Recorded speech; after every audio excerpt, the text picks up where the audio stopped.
Support for Steppin Out comes in part from the Kristovich family in honor of Mary Lou and Bill Kristovich.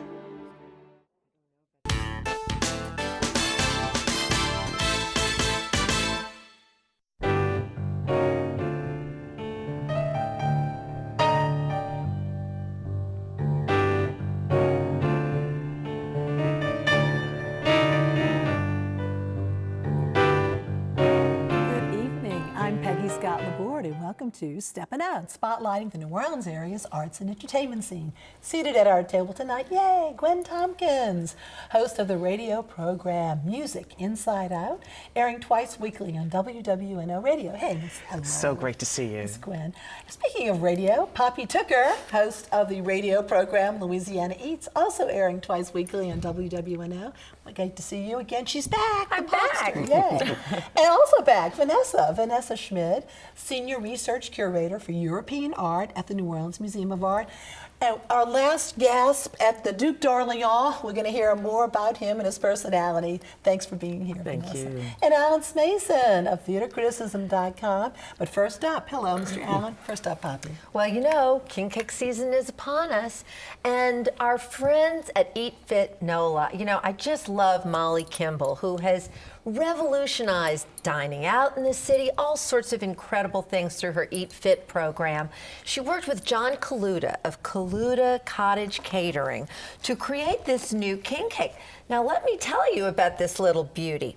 This is gluten-free, grain-free, low-carb, and keto approved. And it smells delicious, and doesn't it smell good? Lots of cinnamon. It's made with almond flour, coconut flour, and Greek yogurt, so it's very moist. It's sweetened with Swerve, which is a natural plant-based sweetener that is made locally, actually.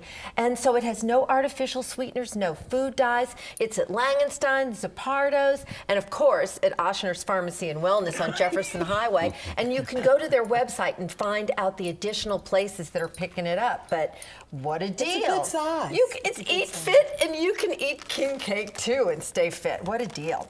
Now, I have some big restaurant scoop. Antoine's restaurant, now entering, I believe this is their 179th year, has a new chef. This is big news because, you know, our treasured chef, Michael Ragoire, is retiring after 47 years there.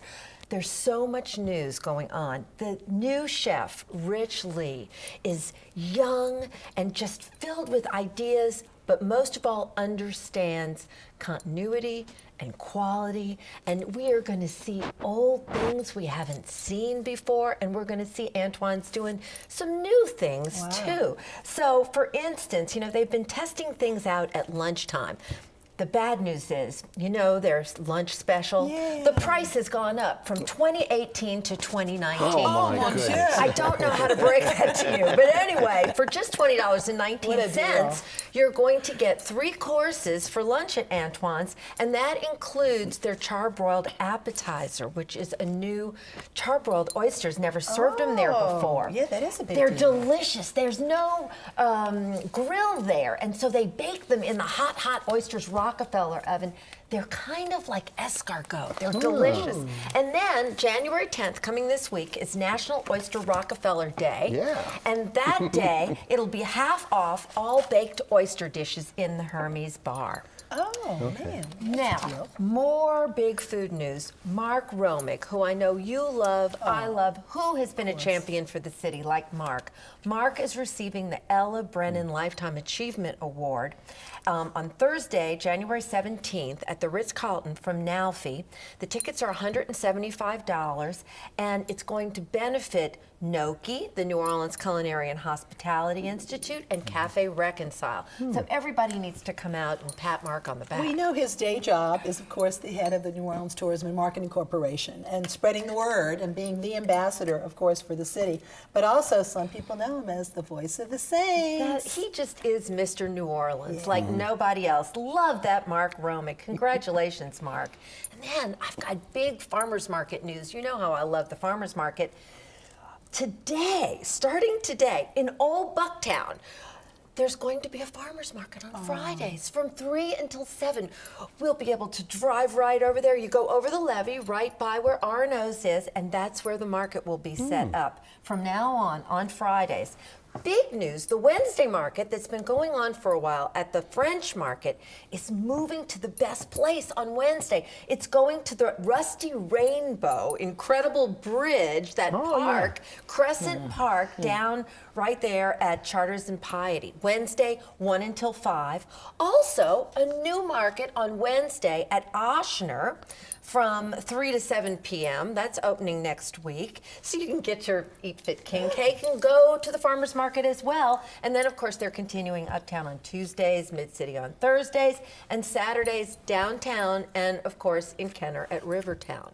Those farmers, they're all over the place now, thanks to the Crescent City Farmers Market. God bless them. And it's so good to see Gwen again. And, you know, I love the fact that you have kept the drive alive for Danny Barker. And some other folks are doing that too. Yeah. It's very true. Actually, this is an exciting week. It's one of those times in New Orleans when you realize how special this town is. The rest of the country is sort of settling into a non-musical month of January, and New Orleans is gearing up for one of the best months in music, you know, in our town. The Danny Barker Festival is starting this week. It's going to start January 8th, but I want to mention a couple of things before I go through the Danny Barker Festival. Well, let's plug your book too. Okay, for My those who book, don't know yes. that, you know, well, you did the foreword to it. Yes, but, you know, that's it's been out a true. few years, but if That's somebody absolutely doesn't right. have that in their New Orleans library, Oh they my need goodness! to. Well, this is a fantastic. It's a fantastic book, actually. The Historic New Orleans Collection reissued Danny Barker's memoir, My Life in Jazz, and I tell you, it's extraordinary, actually. The story is extraordinary. Obviously, Danny Barker was one of the great storytellers. He also lived one of the great lives, I mean, that spanned most of the 20th century. And so he knew so many wonderful luminaries of jazz and of other fields. And he could just really tell you where New Orleans music fit, not only within the context of jazz, not only within the context of the United States, but within the context of the world. And the Historic New Orleans Collection put together this wonderful book. The photographs are unprecedented and they're fantastic. The design is gorgeous.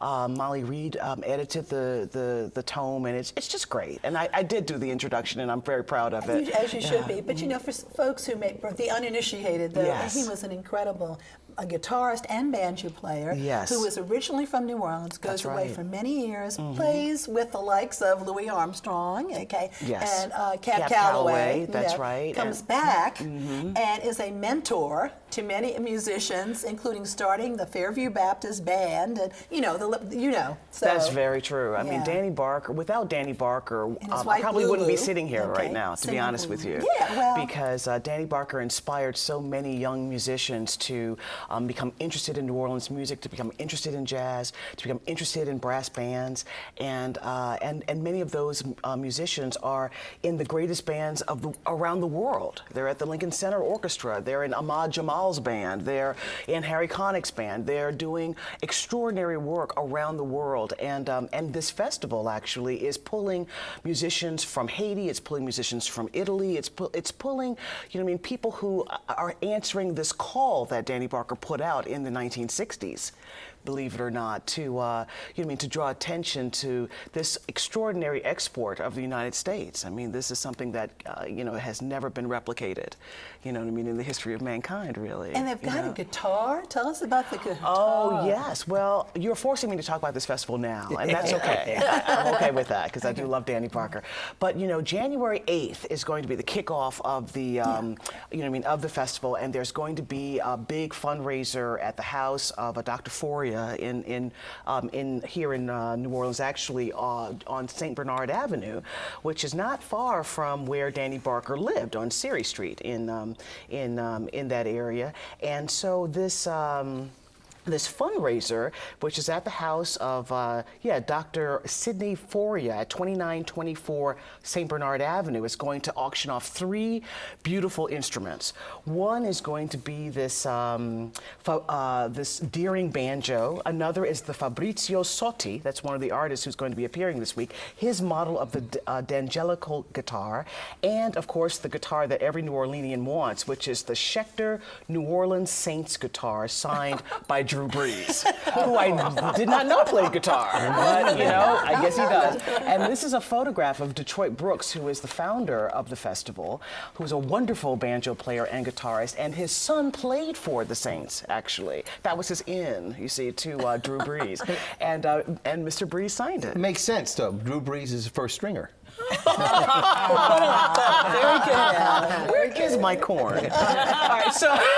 But the thing is, it is a wonderful thing, and the Historic New Orleans Collection gave Mr. Brees a copy, actually, of A Life in Jazz, Danny Barker's memoir, which was lovely, and I actually signed an autograph to Drew Brees. Which I have to say is a once-in-a-lifetime thing. I just said something like best wishes, that's all I could think of at the time, Exactly, but it's going to be an extraordinary week, actually, and January 8th is such a great day to start a festival like that, because it's a great day in music. That's Elvis's birthday, Elvis Presley. That's David Bowie's birthday. Battle of New Orleans. That's the Battle of well, that's not very musical, but there was a song. That's actually. right. Yeah, you're right. Johnny That's right. That's right. Yeah, we all learned that song. But there's also going to be on Wednesday, on January 9th, there's going to be a great guitar meeting happening actually at the Prime Example Jazz Club on Broad Street, not far from St. Bernard, and it's going to feature guitarist Brian Seeger, bassist Carl LeBlanc, Haitian guitarist Claude Carré, Steve Mazakowski, who is worth getting out of your house for on any day, and of course Detroit Brooks, who's so great, And then after that, the center of gravity of the festival is going to move to the Jazz Museum over at the U.S. Mint. And on Friday, Saturday, and Sunday, there will be a series of panel discussions featuring many of the members of the Fairview Baptist Church band, which is the band that Danny Barker started, and it's going to feature many people like Leroy Jones, like Chris Saver, like Fred Johnson, Dr. Michael White, Greg Stafford. It's going to be great. There'll also be people like Dr. Ellis Marcellus, who will be there speaking. Jason Berry, the great music writer, will be there. I'll be there. I won't have anything half as interesting to say. I didn't know the man personally, but these people did, and so it's going to be great. Absolutely great. And so I'm going to leave off from there because there's plenty more to say, but I want to hear what everybody else has to say. Okay, thank you. As always. New Orleans Magazine's quiz queen, Julia Street, has a question for us. Last time, Darlene Walk, hello, Darlene Walk, gave us the name of this Christmas song that contains the line, "All I Want for Christmas is the Saints in the Super Bowl." And who performed it? The answers are A Saints Christmas by Kermit Ruffins.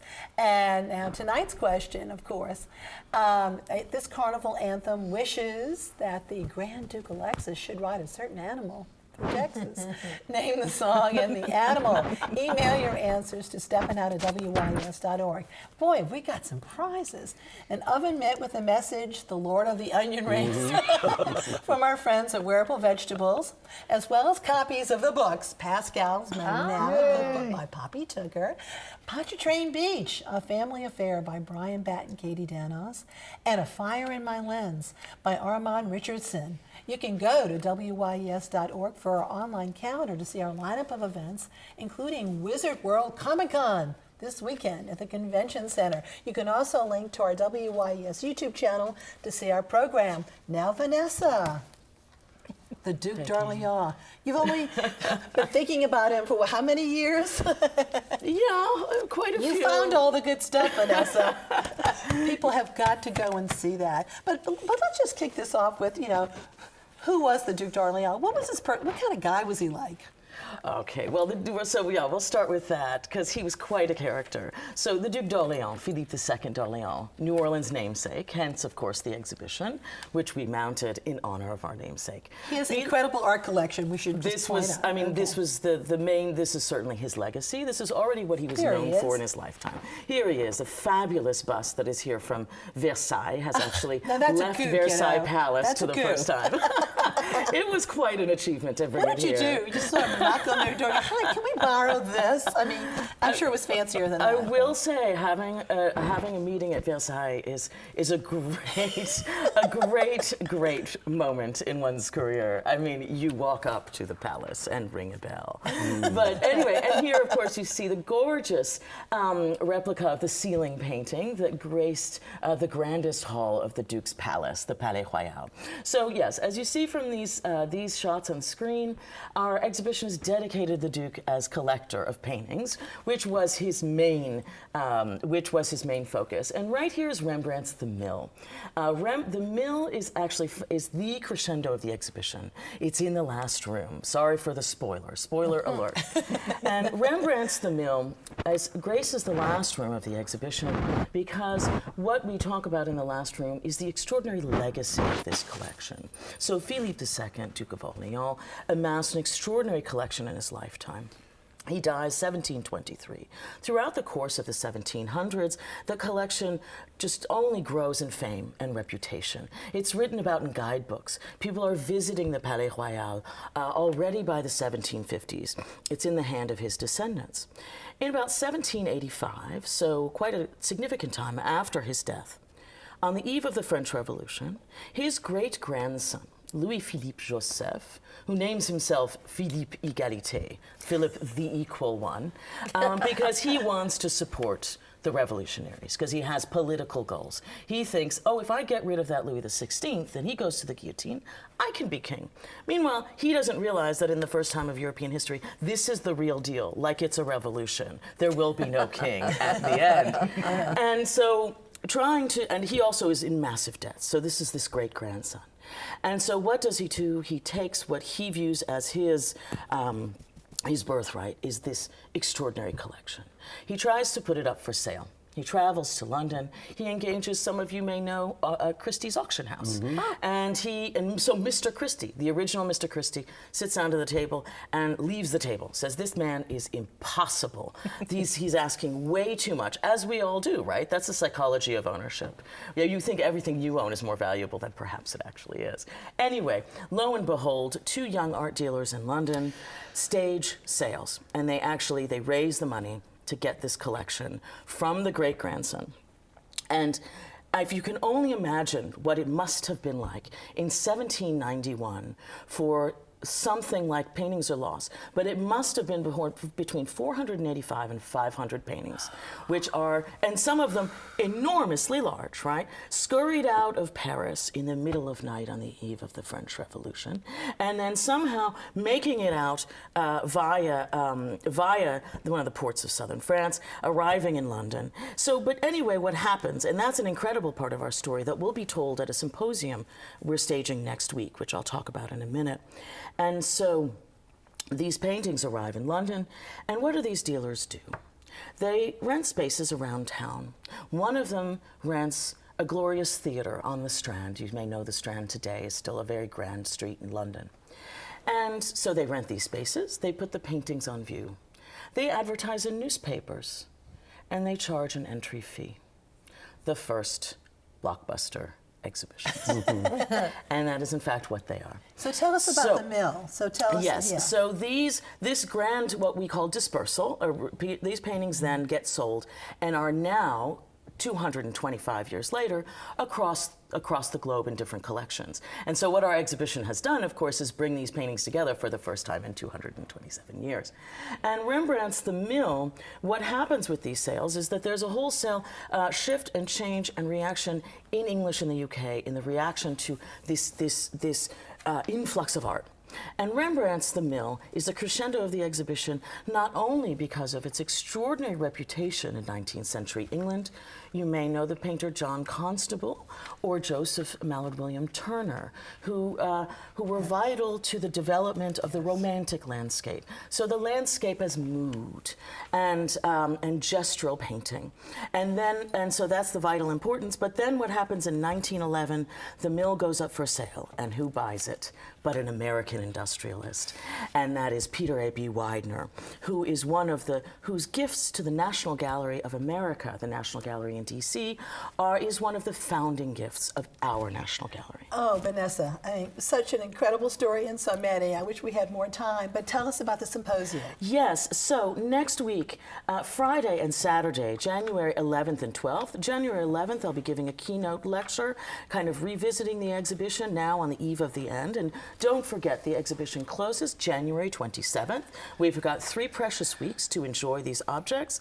And so next week for the symposium, on January 12th, there'll be lectures that are really unpacking different aspects of the exhibition. In fact, the last lecture of this symposium actually talks about the mill and how it came to America. And the first lecture actually considers how these paintings made their way from Paris to London during the sales. So there's a lot of exciting lectures for our audiences. So NOMA.org for all details. Exactly. Thank you so much. Thank you. Do not miss.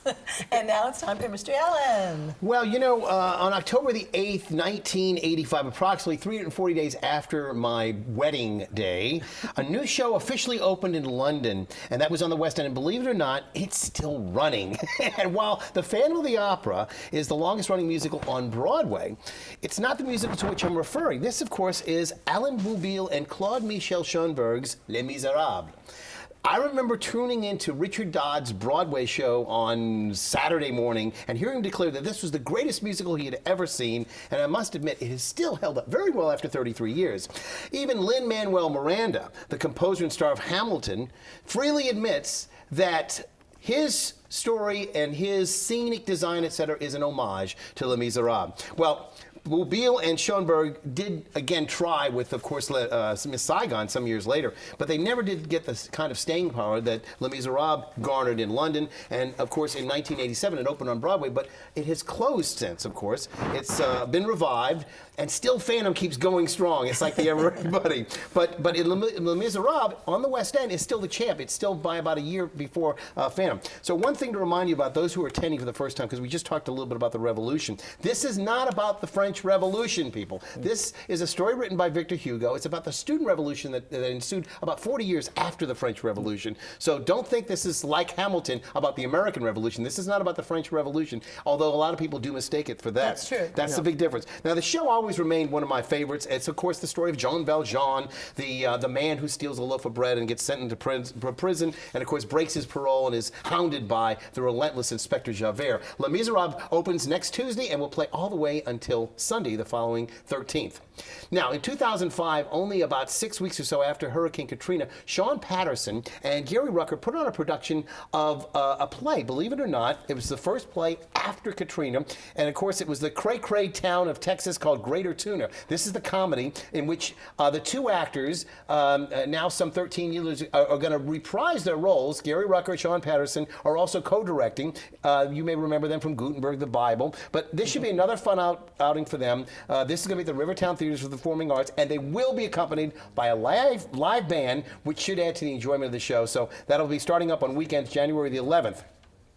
Again, we have more coming up, a lot of openings coming up soon. The NOLA Project. You may remember a couple of years back, 3 years ago, the Clown Bar, which was at the Little Gem. Remember, one of the first things they did at the Little Gem. And this was Adam Sikowich's piece. It was a site-specific piece that took place with a mob of clowns who were basically gangsters, and it was a little bit involved, but it took place in the ramp room upstairs at the Little Gem. Well, they're now going to have Adam Sikowich's follow-up to this called the Stockholm Syndrome. Actually, the title of it is called Stockholm Syndrome, or Remember That Time Jimmy's All-American Beefsteak Restaurant was taken over by that group of radicals? A little bit of a long title, but it gives you an idea. They're going to have dinner service, and the Little Gem's ramp room upstairs will go on from 7 o'clock until 8 o'clock, and then they'll have the show go on. They'll have cocktails served throughout the hour. I think it's really marvelous. Alec Barnes and Keith Clavery, who in Clown Bar, will be back, and A.J. Allegra will be directing this time out in what should be a truly captivating dining experience.